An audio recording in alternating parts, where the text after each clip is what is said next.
So we got the before and after. Oh yeah. And one more before and one more after. Hello and welcome to the channel. Today we're going to be painting the fake gas cap on my 2010 Mustang GT right there. So to paint this thing, I used plasti dip, and you're only going to need one, maybe two, but these are the two that I used here. I used black, obviously, and then I used the glossifier afterwards. 4 coats of this and 2 of this. The glossifier is basically a plasti dip clear coat that peels off, just like plasti dip does. But just like clear coat, it adds a little bit of gloss, in case you don't want the matte look.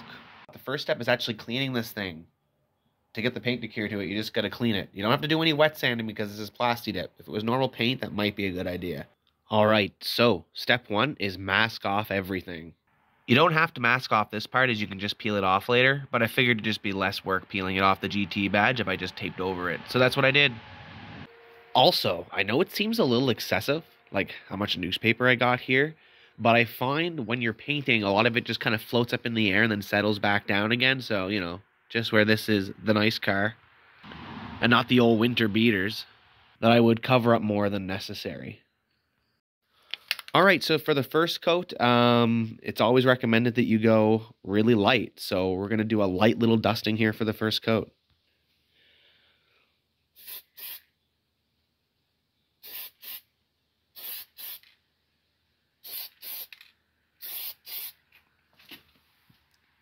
Make sure you get it from all of the angles.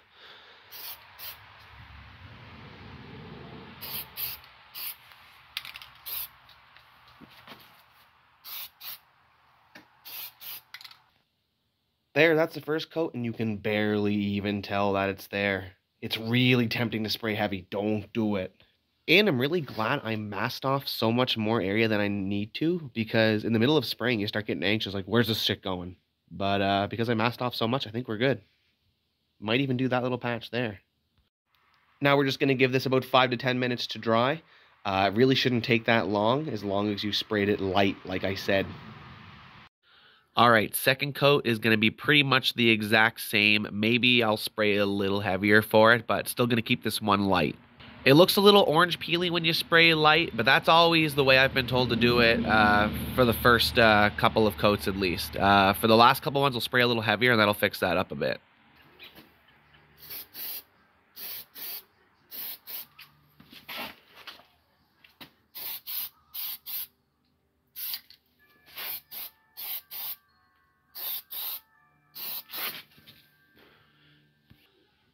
Really gonna try to get some of the spots that we look like we hardly even got with that first coat there. Like over here.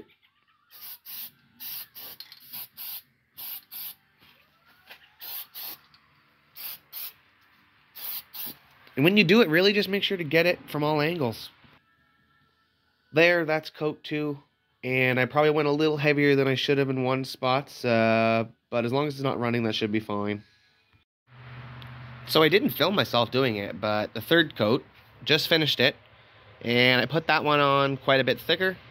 I can't really see the chrome anymore, and that really fixed a lot of the orange peel as well.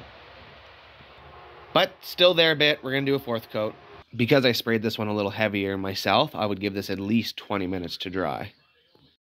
Alright, so we're back for the fourth coat, and I was going to do 5, but I actually might make this the final coat here. I put the third coat on a lot thicker, and it really covered it up. The whole thing looks black now. And also that orange peel kind of look that it had is pretty much completely gone. So I'm just going to put the fourth coat on, just as heavy as the third, maybe a smidgen heavier. Really, at this point, you just want to make sure you don't have it run in any area, because that can ruin the whole thing. Alright, so I didn't get it on video because my phone died, but I put 2 more layers of glossifier over this, which is an optional step. So 4 coats of plasti dip in total and 2 coats of glossifier. With the glossifier, I started heavy with the coats. Because it wasn't the first coat, I kind of look at it as being coat number 5 and 6. And I found when you go really light with it, like I said earlier, you kind of get that orange peel sort of look. So I went kind of heavy on it.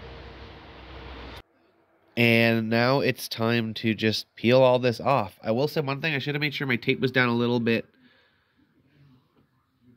more secure, I guess, because here, there's a little bit of overspray hit. That's not going to come off in a solid piece. So I'm just going to have to wipe it away with like a microfiber or towel or anything. But over here, and like this whole square here, basically this whole thing is going to come off in one solid sheet. Like this. It's really satisfying. This is why it's important to spray the plasti dip on thick, because it'll come off no problem. Even though this should all come off right behind here with just me pulling on it, sometimes I find if you just pull really carelessly on it, it'll sometimes like transfer from here to here, if that makes sense. So I only want the paint to come off here, not here, and sometimes I find it'll come off the whole thing. So I'm just going to try to pull really slow with two hands and make sure that doesn't happen. I'm going to get it off of here as well and do the same thing as well, make sure it doesn't come off here.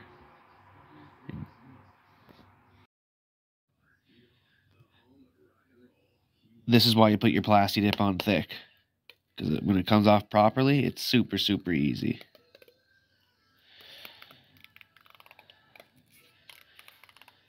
There's a little bit of overspray down there, and as you can see, that's going to be more difficult to get off. As per where it's like 6 coats of it, look at that. No problem.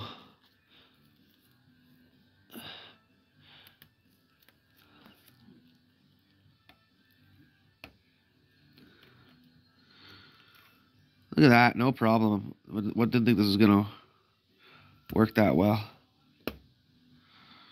Look at that. Wow. I thought I was going to have to break it, but that's...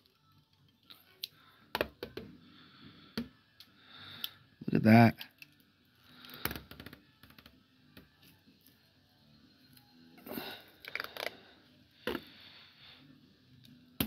Look at that, it came off in one piece.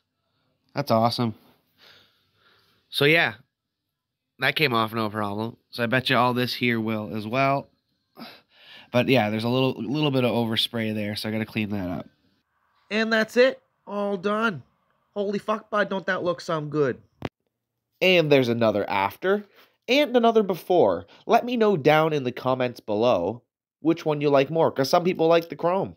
But in person, I got to give it to the black, and it really just makes the GT pop a bit more, I find.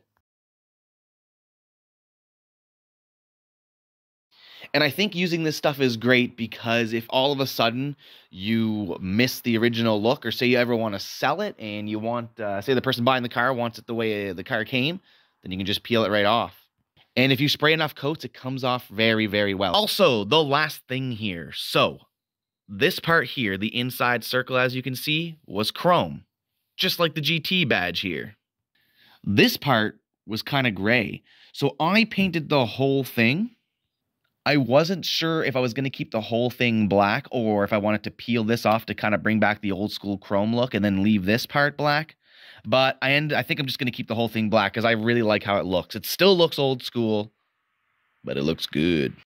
Honestly, you could paint the GT as well. It would probably look really good with this gunmetal gray. It would probably match the car pretty well, but I'm going to keep it chrome. I'm digging the chrome. Need a little bit of it.